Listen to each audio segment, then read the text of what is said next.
દર્શક મિત્રો, નયા ભારત ન્યૂઝમાં તમારું હાર્દિક સ્વાગત છે। હું છું મનશ્રી શેરવાન। શેઠની શિખામણ ઝાંપા સુધી। વડોદરા શહેરના વારસિયા વિસ્તારમાં વડોદરા મહાનગરપાલિકા દ્વારા 1.5 વર્ષ પહેલા 4 કરોડ ઉપરાંતના ખર્ચે રિંગ રોડ બનાવવામાં આવ્યો હતો। તે રોડ હર ગટર લાઈન નાખવાની હોય ખોદી નાખવામાં આવી રહ્યો છે। તો શું 1.5 વર્ષ પહેલા અને રોડ બનતા પહેલા ગટર લાઈનની કામગીરી કેમ ના કરી? શું ત્યારે સત્તાધીશો અને અધિકારીઓને ભાન નહોતું? મુખ્યમંત્રી સાહેબ વારંવાર જણાવે છે કે તમામ વિભાગો સંકલન કરે પછી જ રોડ બનાવવો, પરંતુ વડોદરા મહાનગરપાલિકાની ભ્રષ્ટાચારની ઉલટી ગંગાને કારણે મુખ્યમંત્રી શ્રીની શિખામણને પણ સ્વીકારવા તૈયાર નથી તેવું સ્પષ્ટપણે દેખાઈ રહ્યું છે। જેમ કે શેઠની શિખામણ ઝાંપા સુધી। વડોદરા મહાનગરપાલિકાના સત્તાધીશો, અધિકારીઓ અને કોન્ટ્રાક્ટરના મેળાપણાના કારણે ખૂબ જ ભ્રષ્ટાચાર વધી રહ્યો છે તેવું હાલ ચિત્ર ઊભું થયું છે। હાલ આ રોડ પર ગટર લાઈન નાખતા વાહનો એક જ રોડ ચાલુ હોવાને કારણે વાહન ચાલકો પરેશાન થઈ રહ્યા છે। સાથે રોડ આખો બંધ થઈ જવાથી દુકાનદારો પણ હેરાન થઈ રહ્યા છે।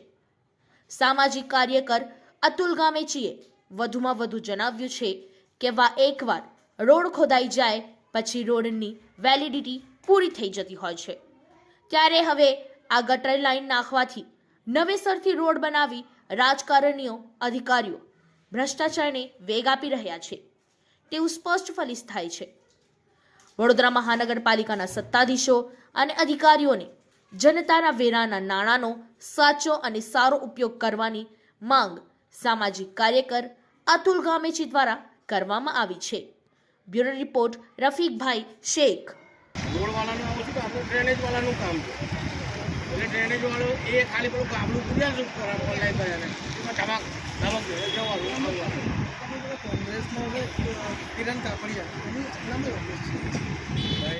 વડોદરા શહેરનો આ વારસિયા રિંગ રોડ છે। આ રિંગ રોડ 5.5 કરોડ રૂપિયાના ખર્ચે બનાવવામાં આવ્યો હતો। સુંદર રોડ હતો, પરંતુ હાલ ડ્રેનેજની કામગીરી કરવાની હોય આ રોડને ખોદી નાખવામાં આવે છે। 1.5 વર્ષ પહેલાં બનેલો આ રોડ છે, જો ખોદી નાખે છે તો કોન્ટ્રાક્ટરની જે પણ વેલિડિટી હોય છે અહીંયા પૂરી થઈ જાય છે। બીજી બાજુ ગુજરાતના મુખ્યમંત્રી સાહેબ કહીને જાય છે કે કોઈ પણ કામ કરો સંકલન કરીને કરો। રોડ બનાવતા પહેલાં ડ્રેનેજ લાઇન, પાણીની લાઇન, ગેસની લાઇન નાખો પછી રોડ બનાવો, પરંતુ વડોદરા મહાનગરપાલિકા જોવા જઈએ તો વિરુદ્ધ દિશામાં કામ કરે છે। અને મુખ્યમંત્રીની જે શિખામણ છે, શિખામણને શેઠની શિખામણ ઝાંપા સુધી એવું ઉક્ત વાક્ય છે અહીંયા પૂરું થાય છે। જ્યારે ડ્રેનેજ લાઇન નાખવાની જ હતી તો રોડ 1.5 વર્ષ પહેલાં કેમ બનાવવામાં? શું 1.5 વર્ષ પહેલાં ખબર નથી? એટલે ક્યાંક વડોદરા મહાનગરપાલિકાના કોન્ટ્રાક્ટરો, અધિકારીઓ, સત્તાધીશો ભ્રષ્ટાચાર આચરી રહ્યા છે અને ભ્રષ્ટાચાર રૂપી આજે ઉદાહરણ અહીંયા પૂરું પાડ્યું છે। અમારી વડોદરા શહેરના સત્તાધીશો, અધિકારીને વિનંતી છે કે કોઈ પણ કામ કરતા પહેલાં તમામ વિભાગો સંકલન કરીને કામ કરે તેવી અમારી માંગ છે। इस वीडियो को लाइक करें, हमारे चैनल को सब्सक्राइब कर बेल आइकन जरूर प्रेस करें